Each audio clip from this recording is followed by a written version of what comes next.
আসসালামু আলাইকুম, সবাই কেমন আছেন? ইতালির রোম সিটি থেকে আমি ইমরান চলে আসছি আপনাদের সাথে আমার আরেকটা নতুন ভিডিওতে আপনাদেরকে স্বাগতম।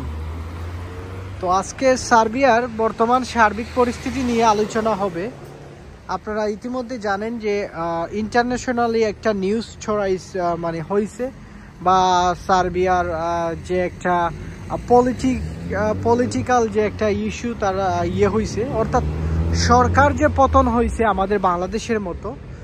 তো তাদের সরকার পতন হওয়ার যে বিষয়ে আমাদের অথবা অন্যান্য ইউরোপ কান্ট্রিগুলোর সাথে সার্বিয়ার এবং আমাদের বাংলাদেশের যারা সার্বিয়ার জন্য ফাইল জমা করছেন, আপনারা অ্যাপ্রুভালের জন্য ওয়েট করতেছেন, অথবা ইন ফিউচারে শ্রমবাজার সার্বিয়ার শ্রমবাজারের সাথে বাংলাদেশের শ্রমবাজার যেটা বাংলাদেশের যে কোনো সম্পর্ক বা ভিসা পাওয়ার কোনো জটিলতা তৈরি হবে কিনা, এইসব বিষয় নিয়ে আজকে আলোচনা হবে। এবং এই ভিডিওটা মেক করার কারণ হচ্ছে যে অনেক ভাইয়েরা কিন্তু আমাকে প্রশ্ন করছেন এবং অনেকের মনে এটা প্রশ্ন হচ্ছে যে আমাদের ভিসা পাইতে কোনো ধরনের সমস্যা হবে কিনা, সেটা হোক ভিজিট ভিসা, সেটা হোক স্টুডেন্ট ভিসা, সেটা হোক আপনার কাজের ভিসা। তো এই বিষয়গুলো নিয়ে আমাকে অনেকেই প্রশ্ন করছেন, তো আমি আপনাদের সাথে আলোচনা করব এই বিষয়গুলো নিয়ে।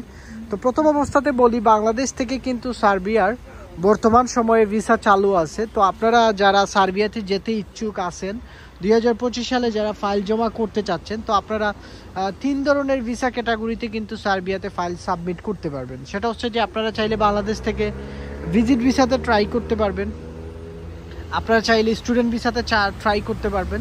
যারা স্টুডেন্ট আছেন বাংলাদেশে, অনেক বাইরেরা কিন্তু স্টুডেন্ট ভিসাতে আসতে চান, আপনাদের অনেকেরই কিন্তু আইলস নাই। তো যাদের আইলস নাই তারা উইদাউট আইলসে কিন্তু সার্বিয়াতে ট্রাই করতে পারবেন। যাদের ইয়ার গ্যাপ আছে, ইয়ার গ্যাপ থাকা অবস্থায়ও কিন্তু আপনি সার্বিয়াতে ট্রাই করতে পারবেন। তো স্টুডেন্ট যারা আছেন তারা স্টুডেন্ট ভিসাতেই ট্রাই করুন, সেটা আপনাদের জন্য বেস্ট হবে। এখন আসেন যে আরেকটা জিনিস হচ্ছে, যেটা হচ্ছে যে সবচেয়ে পপুলার এবং সবচেয়ে ট্রেন্ডিং যে ভিসা ক্যাটাগরি সার্বিয়ার ক্ষেত্রে বাংলাদেশিদের জন্য, সেটা হচ্ছে যে ওয়ার্ক ভিসা, অর্থাৎ ওয়ার্ক পারমিট ভিসাতে আপনারা কিন্তু সার্বিয়াতে আসতে পারবেন, বাংলাদেশ থেকে ফাইল সাবমিট করতে পারবেন। এবং 2025 সালে আশা করা যাচ্ছে যে বাংলাদেশিদেরকে ভিসা দিবে এবং অনেকেই কিন্তু ভিসা অ্যাপ্রুভাল পাচ্ছেন, অনেকেই স্ট্যাম্পিং হয়ে আসছে, অনেকের পাসপোর্ট কিন্তু ইন্ডিয়াতে আছে। তো সেই সুবাদে আপনারা সাবমিট করতে পারবেন।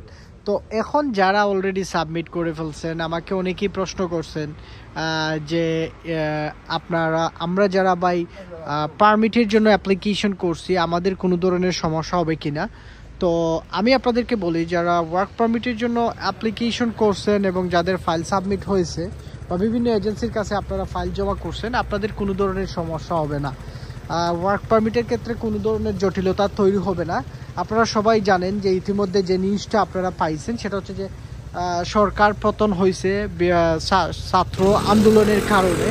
তো সেই ক্ষেত্রে ওইসব দেশে কোনো ধরনের জটিলতা ক্রিয়েট হবে কিনা, তারা ইউরোপের একটা দেশ রে ভাই, এটা বাংলাদেশের মতো না যে আপনার বিশাল আকারে একটা সমস্যা ক্রিয়েট হইবে। সো এটা কোনো ধরনের জটিলতা তৈরি করবে না।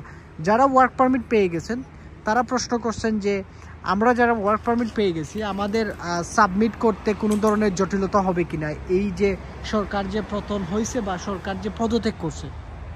না, আমরা যারা ওয়ার্ক পারমিট পাইছি, অর্থাৎ সার্বিয়ার যাদের কাছে ইনভাইটেশন আছে, তো আপনাদের কোনো ধরনের সমস্যা আপনারা হবে না বা আপনাদের এই ধরনের কোনো অনলাইন করতে কোনো ধরনের জটিলতা আপনারা ফেস করবেন না।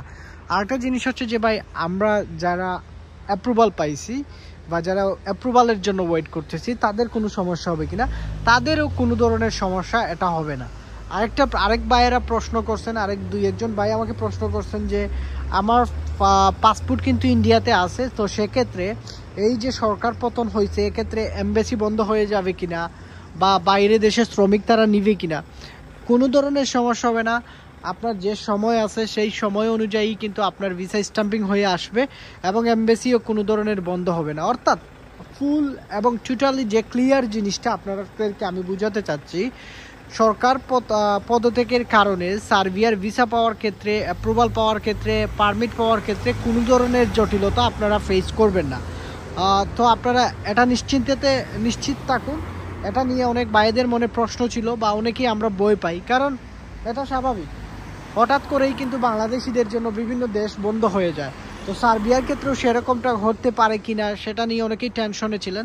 তো ভাবলাম সেটা আপনাদের সাথে ক্ল্যারিফাই করে দেই, যাতে করে আপনাদের অনেকেরই এই বিষয়টা বুঝতে সুবিধা হয়। তো আমি আবারও বলবো, যারা আমার চ্যানেলে নতুন আছেন অবশ্যই সাবস্ক্রাইব করতে পারবেন যদি আপনি আমার চ্যানেলে নতুন হয়ে থাকেন। আমি মাঝে মধ্যে চেষ্টা করি আপনাদের সাথে লাইভে আইসা ইউরোপ কান্ট্রিগুলো নিয়ে আলোচনা করার জন্য। আপনাদের কোনো ধরনের প্রশ্ন থাকলে কমেন্ট করতে পারেন। পরবর্তী কোন ধরনের ভিডিও দেখতে চান অ্যাবাউট সার্বিয়া নিয়ে আপনারা কমেন্ট করতে পারেন। কোন দেশ নিয়ে আবার আরেকটা ভিডিও দেখতে চান আপনারা করতে পারেন। আমি একটা জায়গাতে দাঁড়িয়ে আছি, সেই জায়গা থেকে আপনাদের সাথে লাইভ ভিডিওটা মেক করতেছি। এটা অনেক একটা বিজিয়েস্ট একটা জায়গা, তবে রাত প্রায় 9টা হয়ে গেছে, যার কারণে এখন হয়ে গেছে আর কি।